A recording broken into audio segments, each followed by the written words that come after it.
Welcome to episode 6 of Designing Subs. The intent of this video is to understand low end, how to create it and boost it so that we have a foundation for bass music. Today's course overview, we'll be designing our own sub within Serum, how to remove a sub from a sample, and then some sub variations, tips, and tricks. Today is a good day. We are making subs, the foundation of all bass music, as I keep saying. But before I begin, which of these tracks sounds better?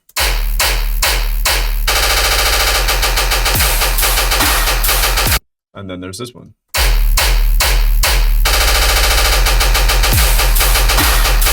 Yeah, and if you guess the latter, you're right. It's all subjective, but the reason that the second one's better is because the sub is more prominent, right? So even though everything in this track is on point and you have all the elements and it's written properly, if you have a weak sub, it's just not gonna feel good. And like, that's the whole purpose of bass music, is to feel the bass, the sub coming through. And the only real reason I keep saying is that this song is cool is because of this. All this low end information, it's carrying everything above it, right? So let's start making that. And the first way that we're making a sub is within Serum, and that is exactly how I made the sub for this track. Okay, so if you like this sub, we're pretty much doing the same exact thing. So we got a MIDI track here with Serum on it. Go ahead, open up Serum. Preset is initialized, and the first thing we're gonna do is click Default here. Analog, basic shapes. Before I begin, I just want to give a quick analogy, and that is understanding the concept of subs and how to design subs is a lot like learning addition and subtraction for the first time. You know, when you were a wee little idiot and you were trying to learn addition and subtraction, you're like, this is really, really hard. But then once you got it, you're like, this is so easy. It's the same exact feeling for subs. So now that we have a sine wave and we play this note, look at the frequency spectrum. This is the single frequency that's playing. This is just one clean sine wave playing. And this is called your fundamental frequency. It is the bass of your bass. It is the B-A-S-E bass of your bass, B-A-S-S, if that makes sense.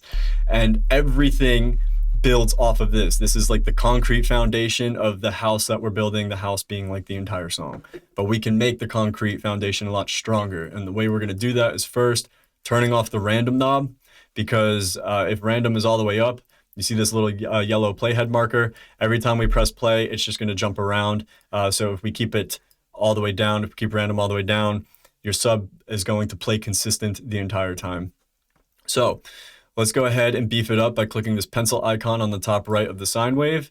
And this top part is your bins section, and this bottom part is amplitude. I don't really mess with amplitude on my sub, so I'm just going to click and drag that first one down. We still have the clean sine wave if I play, as you can see. Now, you can draw in any frequencies into any one of these bins. Let's say I do bin 16 and then I play. You can see that frequency is now coming through all the way up here because I drew it in. Let me remove that. Still make sure this is at 100%. Okay, perfect clean sine wave. Now, the frequencies you do want to draw in are odd ones, because those will be harmonic to this fundamental frequency, because the first one is bin 1. So every odd frequency will be harmonic with this. So we'll just go to bin 3, and as I play, I'm going to drag it up and you'll see it come into here. Like that. Boom. So this frequency is harmonic to this one. And once we start adding post-processing and effects, it's going to get a lot more noticeable and a lot bigger. And the correct terminology to describe what we just did is we warmed up the sub. When you're adding distortion and frequencies to things that are harmonic, it creates warmth to it. It's more noticeable. You can feel it more. So we're done here. We can go back. Oh, by the way, you can draw in any odd frequency here to like be harmonic with your sub. You could go all the way to bin 5 too, start drawing this in. Just know that the more frequencies you draw in here, the less the more you're moving away from a sub. So you want to keep this quite simple. So I only just kind of add in this third frequency like so. The next thing we're going to do is immediately jump over to the effects page and add some distortion to make it even warmer. Let's just turn up the drive on this tube distortion. Let's go full drive. Let's pay attention to what happens. See all this noise? We don't really want that. We could cut that out if we wanted with the EQ8 by just putting that hard shelf on like so. And we're kind of right back to normal. I don't recommend doing this because it's just too much distortion for the fundamental and this frequency we paired it with. And as you try to push it farther, which we will, it just gets too messy. So for this video, I'm actually going to do diode 2. And I'm going to use that technique called break and back off, where I'm just going to push the drive until it breaks the sound and then back off to a sweet spot. All right, right there. I'll do the same thing with the mix. All right, decent sub, pretty warm. The next thing that we're going to do is add some texture to it. And you can do that by just turning on the noise, turning up the level. We have all that white noise. You can see it on the frequency spectrum here.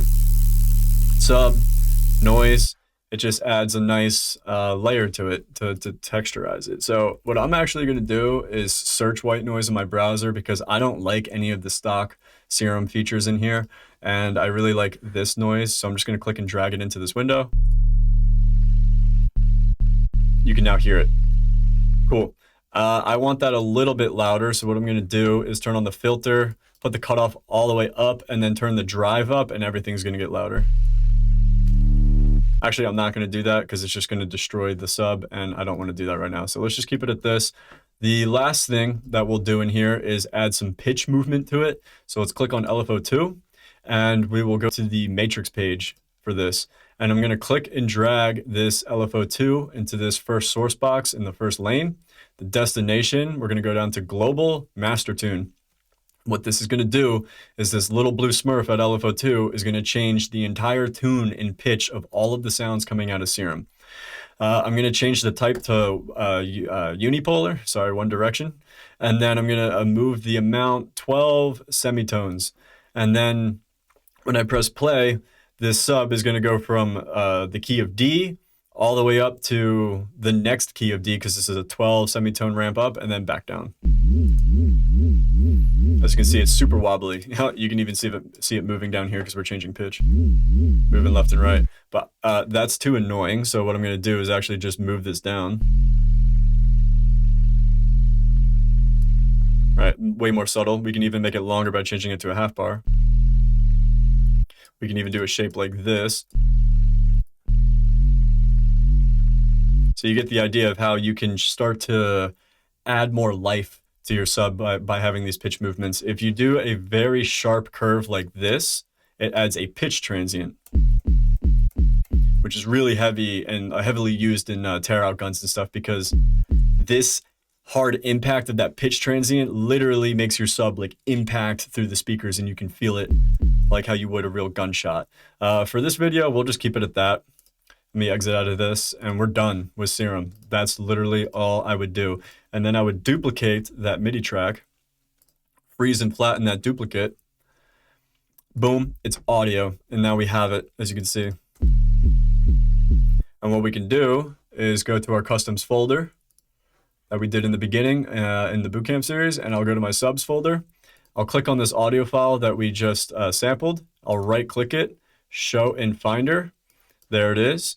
I will click and drag this into my subs folder, and then I'll just rename it YouTube sub.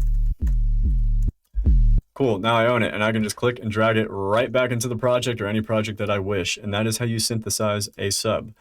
The next thing we're going to go over is how to sample a sub.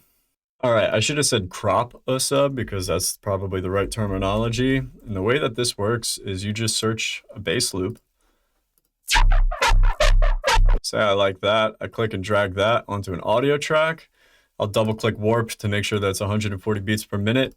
We'll open it up, and if you are wise enough and have been paying attention, you would know that you're just going to cut out everything except 150 hertz, and let's listen. Oh my gosh, it's pure sub. Let's duplicate that, freeze and flatten. Holy moly, we cropped out the sub. And you can use this in your music. It's yours, and you can just push it farther if you want, and that's really just how to get subs from audio files. What else is there? Oh yeah, if you buy sample packs, they will have sub presets in them. Like here's one that we're going to go over later, but this is a quarter note sub by Moonboy. It's in D sharp. Make sure that you use a tuner. Remember, sometimes people lie. Let's fact check Moonboy. Is your sub in D sharp? Probably. Yeah. He's pretty good with his producing. But yeah, so that's very, very easy way to get subs. We're almost done with the video and you're probably like, wow, dude, that was super quick. Well, what I tell you, it's like addition and subtraction. There ain't much to go over. So we're going to go over some sub variations and little tips and tricks here. We just went over this. This is a sub by Moonboy that you can buy. This is another one by Avant Samples. As you can see, they got a bunch of noise here. So like you could use this as like a pre-drop effect or maybe a fill or something just to kind of just add variation, have different subs. This is called a sub drop. It's like an impact. You know, we do that to like initiate sections or close them off and things like that. There are other ways to have subs. Let me go back to the MIDI one. Excuse me. All right, and we're back in Serum. So we started off with the sine wave. However, we can go to basic shapes again, and we can really pick any wavetable, honestly. So like you could use a sawtooth. But we have all that noise, so how do we get rid of that? Well, you just add a filter. Do a really sharp filter like this, turn it on oscillator B. Turn down the noise maybe.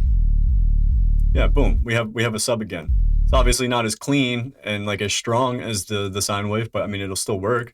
You could even do it with this or square. So you can use any wavetable. Like I'll even prove it to you. Let's just go to something random like this. You know, every wavetable has its low end. And if you want to see the fundamental of a wavetable, you click on the wavetable editor, that pencil icon.